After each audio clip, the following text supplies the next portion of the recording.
গৰম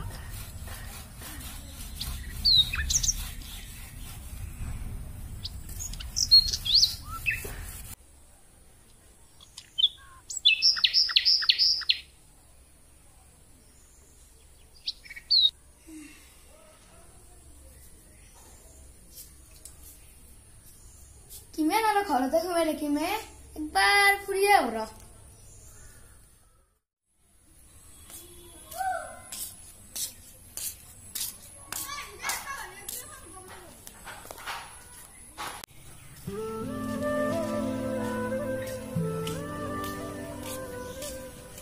এইটো বৰুণ নেকি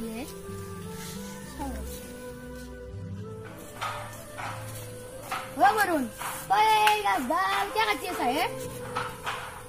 আৰে ভাই নকলিয়ে কৰোনা মহামাৰীত আমি আমাৰ নিজা কামে হেৰুৱাই পেলালো আৰু এতিয়া ঘৰখন চলাবলৈ টান হৈ গৈছে সেইকাৰণে ভাবিছো এই গাছডালকে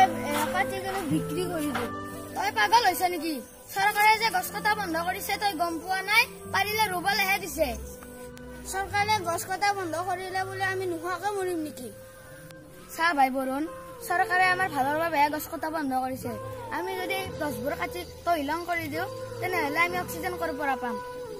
এই গছবোৰ কটাৰ কাৰণে আমাৰ পৃথিৱীত বৰষুণৰ পৰিমাণো কমি গৈছে হয় দে ৰবীন তই ঠিকে কৈছ আজি বাৰে মই গাছ নাকাটো ৰুম হে বান্ধৱীসকল আপোনালোকে এতিয়া বুজি পালে নে গছ ৰোপণ কৰাটো আমাৰ বাবে কিমান প্ৰয়োজনীয় সেইবাবে আমি নিজৰ নিজৰ জন্মদিনত একোডালকৈ গছ পুলি ৰোপণ কৰোঁ লগতে গছকেইডালৰ প্ৰতিপালন কৰোঁ আহক ধন্যবাদ আপোনালোকে আমাৰ ভিডিঅ'টো চাই কেনে পালে কমেণ্ট কৰি নিশ্চয় জনাব